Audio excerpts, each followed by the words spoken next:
Midnight news coming to you live from Algiers with Miriam Zian. To the headlines.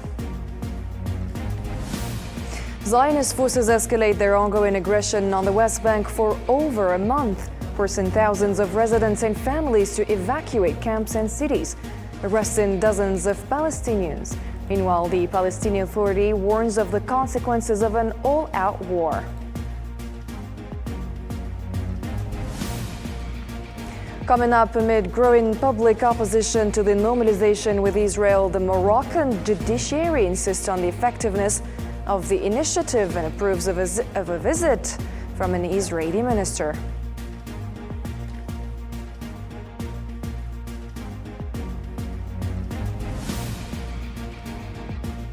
Also tonight, in developments in Sudan, the army announces its control over key battle zones in the city of Al-Fasher and reports the killing of 2 senior Rapid Support Forces commanders, among 33 others, in an airstrike on Al-Fasher. And on efforts to end the war in Ukraine, the U.S. President's envoy affirms Washington's understanding of Kiev's need for security guarantees. Zelensky expresses his desire to end the war this year.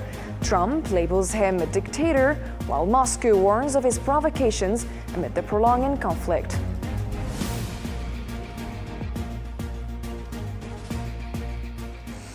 Hello and welcome again to our program. First, in our news file, the Zionist occupation army has been carrying out attacks in the northern parts of the West Bank for a month, leaving 56 Palestinians dead and dozens injured so far.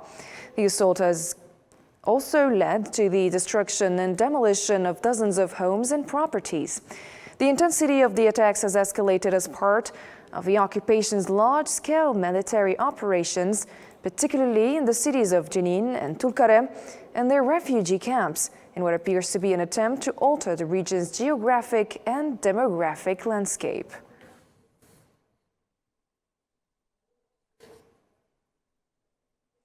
The Popular Committee for the Services of the Tulkarem refugee camp confirmed on Wednesday morning that the Zionist occupation has been burning and destroying homes in Tulkarem for 24 consecutive days. Committee head Faisal Salama stated in a press briefing that 90% of the camp's residents have been forcibly displaced at gunpoint. He added that the occupation plans to demolish more homes and carve a road through the camp, which would result in the destruction of thousands of Palestinian homes.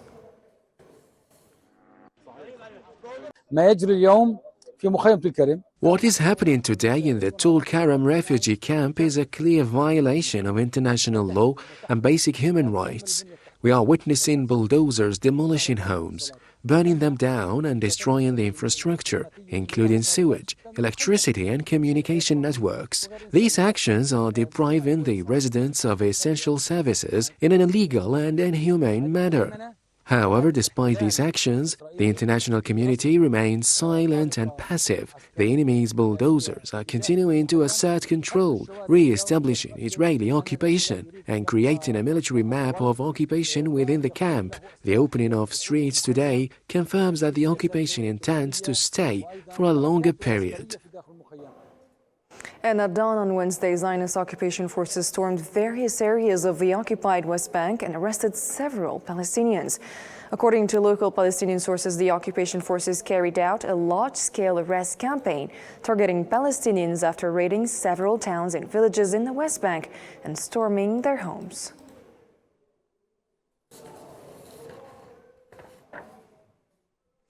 The Palestinian presidency condemned and warned against the ongoing war waged by the occupation authorities on Gaza and the West Bank, particularly in the Jenin and Tulkarem governorates and their refugee camps, where crimes of murder, displacement and property destruction continue. Presidential spokesperson Nabila Bouroudaina stated on Wednesday that the occupation forces are carrying out a systematic campaign of home demolitions and forced displacement, resulting in the martyrdom of dozens and the injury of hundreds amid international silence on the occupation's annexation and racist expansion plans.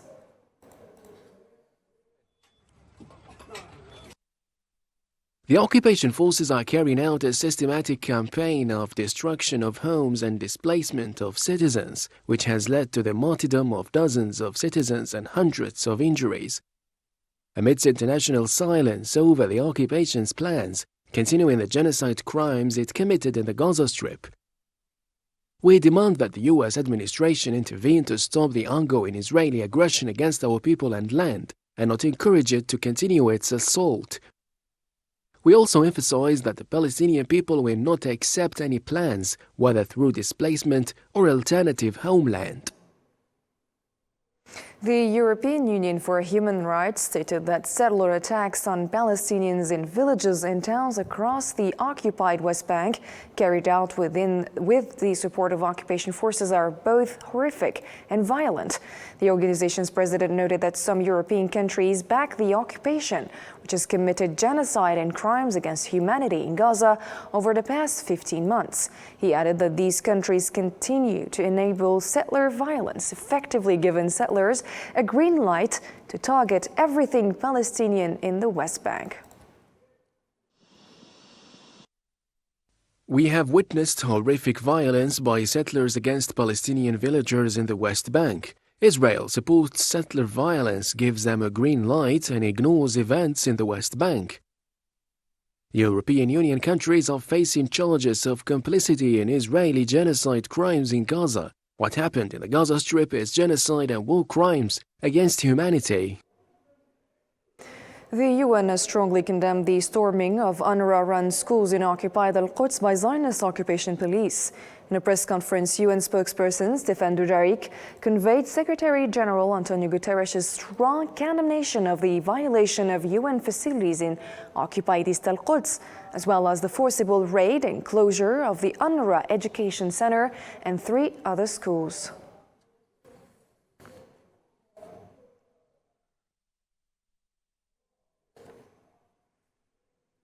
The Palestinian Foreign Ministry condemned the occupation forces' raid on UNRWA schools in occupied Al-Quds and Qalandiya, as well as their assault on students and teaching staff, leading to their closure.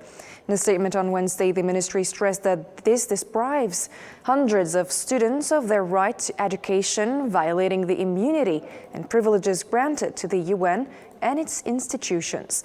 The statement also denounced the occupation's ongoing aggression against Palestinian refugee camps, particularly in the northern West Bank, and the targeting of UNRWA facilities and schools.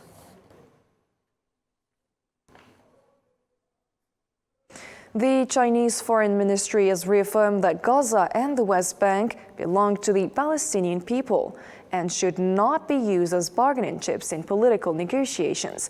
During an open debate of the Security Council, Chinese Foreign Minister Wang Yi reiterated Beijing's support for a two-state solution, calling it the only viable path to a just and lasting resolution for Palestine. The situation in the Middle East remains tense and fragile. Gaza and the West Bank are the homeland of the Palestinian people, not a bargaining chip in political compromises. Palestinians governing Palestine is an important principle that must be upheld in the post-conflict governance of Gaza. It is essential to uphold the two-state solution, push for a comprehensive, just and lasting settlement of the Palestinian issue, and bring lasting peace and security to the Middle East. Egyptian President Abdel Fattah al-Sisi reaffirmed his rejection of any plans to forcibly displace Palestinians from Gaza. Speaking at a joint press conference in Madrid with Spanish Prime Minister Pedro Sanchez, President al-Sisi emphasized the need for an international plan to rebuild Gaza while ensuring its people remain in their homeland. We confirmed the importance of the international community's support and their adoption of the plan for reconstruction of Gaza without the displacement of the Palestinian people. I repeat, without the displacement of the Palestinian people from the land and their homeland, which they do not accept to be given up.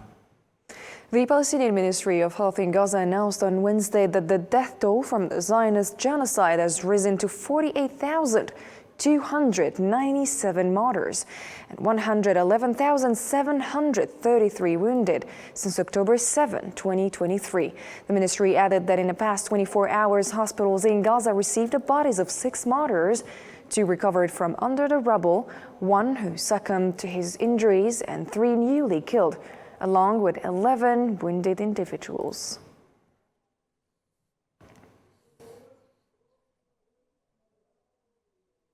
Meanwhile, tensions in southern Lebanon continue, with Lebanese President Joseph Aoun calling for an end to the Israeli occupation in the remaining points in southern Lebanon and for the full implementation of the ceasefire agreement.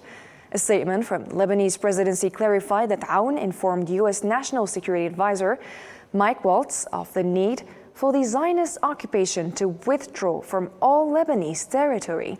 This comes after the occupation announced its intention to retain 5 points, claiming they are essential for its security.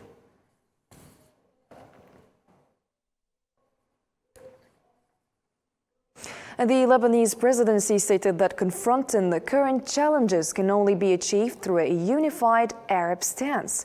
During a meeting with a delegation of Arab ambassadors, Lebanese President Joseph Aoun affirmed that his country will not serve as a platform for attacks against other nations, particularly Arab states, stressing that the repercussions of the ongoing developments affect all Arab countries, including Lebanon.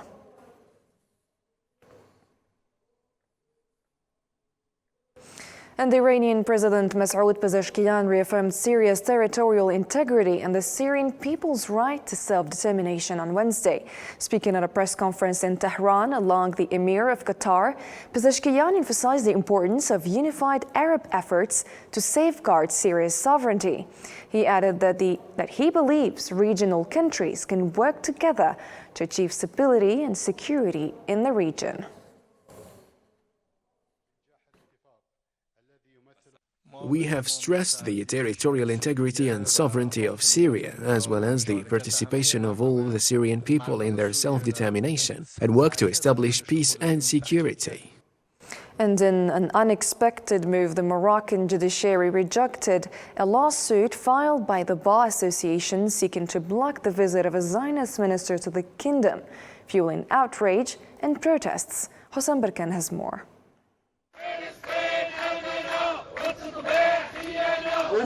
For over 60 weeks, Moroccan streets have seen continuous protests and events rejecting normalization with a Zionist entity. This popular rejection has been met with official insistence and deepening ties, the latest example being the Moroccan judiciary dismissal of a lawsuit filed by lawyers against an upcoming visit by a Zionist minister. The lawyers warned that continued normalization threatens Morocco's security and stability. The court dismissed the case against the minister despite its relevance to national security and humanitarian concerns. We expected a role in preventing terrorism from entering Morocco and the country from becoming a haven for extremists. We will appeal to fulfill our duty and hold everyone accountable.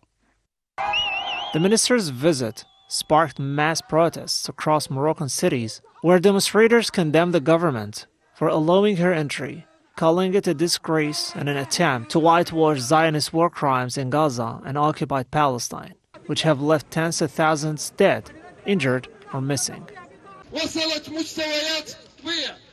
Normalizing where the Zionist entity has reached dangerous levels, impacting Morocco's sovereignty and all aspects of life, economically, agriculturally, and journalistically. Today, we witness yet another visit by a Zionist minister. Despite public opposition, authorities push forward with normalization, disregarding the risks. Critics warns that the Zionist infiltration of Morocco will not be limited to Palestine, but will have severe consequences for the country's security, potentially fueling divisions and conflicts across the region.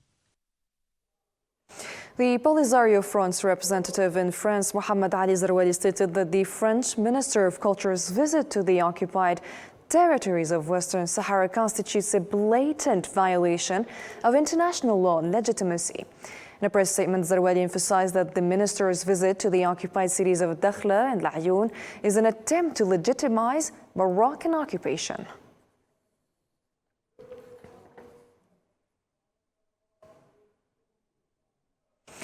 The United Nations has warned that the division of institutions in Libya and the competition for positions continue to dominate the country's landscape. During a UN Security Council session on the situation in Libya, Rosemary DiCarlo, UN Under Secretary General for Political and Peace-Building Affairs, stated that the UN support mission in Libya plans to launch a national dialogue, bringing together Libyan stakeholders. Entrenched divisions, economic mismanagement, continued human rights violations, and competing domestic and external interests continue to erode Libya's unity and stability. There is an urgent need for progress in Libya. UNSMIL, mandated by this Council, is taking steps to revive a Libyan political process anchored in the principles of inclusivity and national ownership. And in the same context, Libya's UN envoy Tahir al-Sunni urged the UN mission to draft a clear roadmap for elections within a set timeline. Let's take a listen. The appointment of Ms. Tete as the 10th UN envoy or representative of Libya in 14 years is in itself a record that warrants reflection. We look forward to working with her and urge her to learn from past lessons, avoiding the repetition of previous mistakes. She must build on prior achievements, support a clear political process aligned with existing agreements, and ensure all parties remain committed to their outcomes, ultimately leading to the national elections that everyone demands.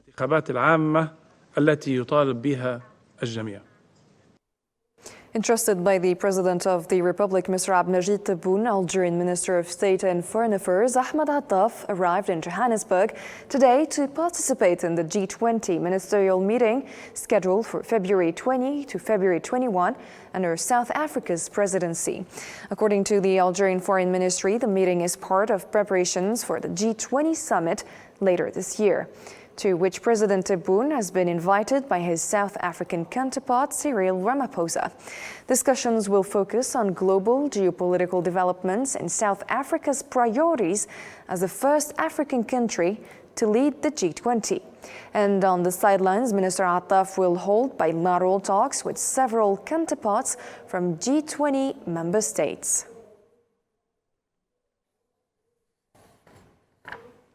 And the Minister of State, Minister of Foreign Affairs, National Community Abroad and African Affairs, Mr. Ahmed Attaf, participated on Wednesday in Johannesburg in a coordination meeting with African countries invited to the G20. Algeria, Nigeria, Ethiopia, Egypt and Angola, which assumes the rotating presidency of the AU, participated in the meeting. The discussions focused on ways and prospects for advancing the priorities of the African continent with the G20 or within the G20 agenda.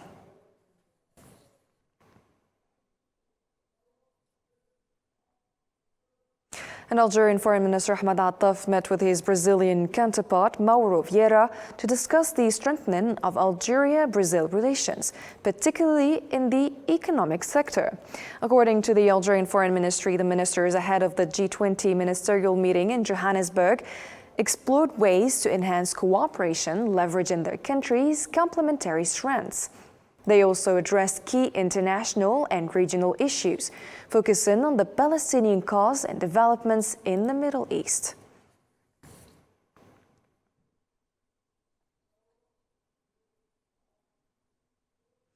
Algerian Secretary of State for African Affairs Salma Mansouri met with Somali Foreign Minister Ahmed Moulim Fiki, Ugandan Foreign Minister Yeye Odongo Abubak, and Sierra Leone's Deputy Foreign Minister Frances Biagé Al-Ghadi.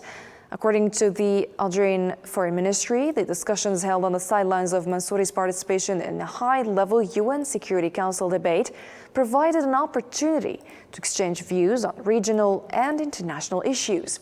The talks also focused on enhancing coordination and cooperation within international fora, particularly the African Union and the UN.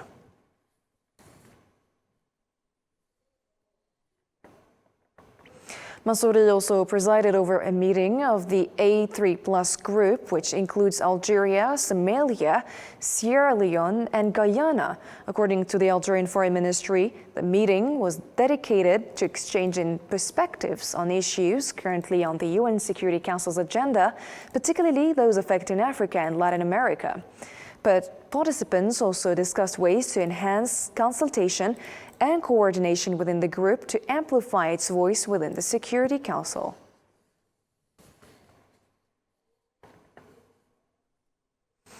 Mansouri further met with UN Special Advisor on Africa, Cristina Duarte, and UN Assistant Secretary General for Africa, Martha Ama Akie-Pobi. Discussions centered around strengthening Algeria-UN cooperation in peacekeeping and peace building, particularly in Africa. The meetings also addressed broader African-UN coordination on issues related to peace, security, and development across the continent.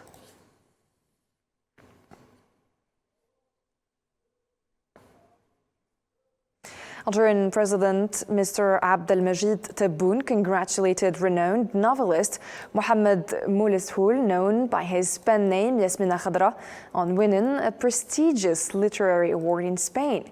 In a post on his official X account, President Tebboune hailed Khadra as a loyal son of Algeria, celebrating his international achievement. He emphasized that his recognition from a friendly nation once again highlights the exceptional talent of the Algerian writer. And the Sudanese army has declared that it has taken control of El Fasher, the capital of North Darfur state, and is continuing its advance in the region. According to the military, its forces now control key areas of El Fasher that has controlled or that had been strongholds of the rapid support forces following intense clashes. The announcement coincides with the army's progress in the Al-Qantara axis south of Kafuri and Khartoum Bahri as part of a sweeping operation in the area.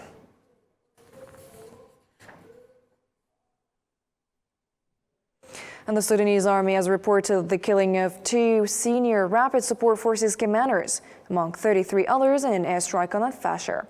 According to the Army's 6th Infantry Division, in El Fasher, Sudanese warplanes carried out aerial raids that resulted in the deaths of 33 Rapid Support Forces fighters. Among them was an artillery commander responsible for indiscriminate shelling of the city and the leader of the force that recently attacked the Zamzam camp.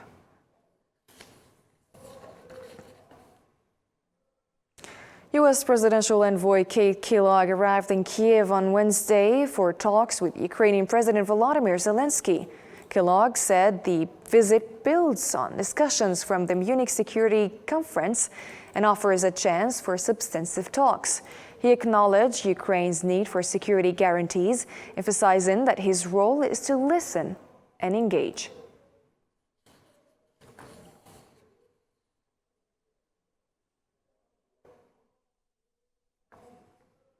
And Ukrainian President Volodymyr Zelensky confirmed on Wednesday his willingness to secure what he described as security guarantees from Western allies, which he believes could pave the way to ending the war with Russia within a year. Speaking at a press conference in Kiev, Zelensky emphasized Ukraine's goal of obtaining these guarantees in 2025 as part of its broader effort to bring the conflict to an end.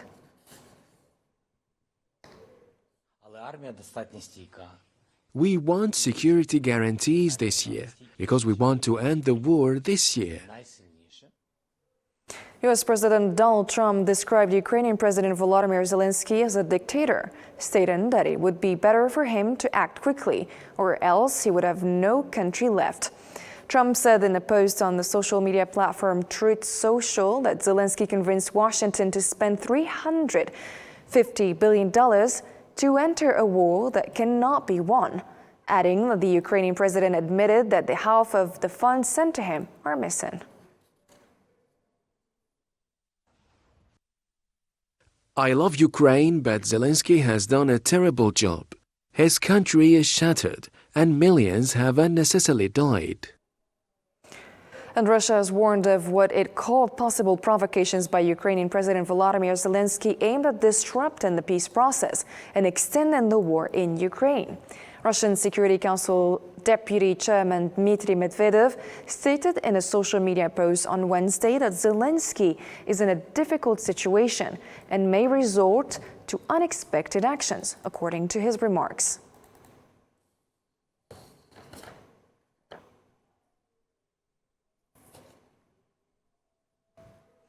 Ladies and gentlemen, that's a wrap for tonight's program. Our platforms and news websites remain available around the clock. Thank you for watching and have a great night.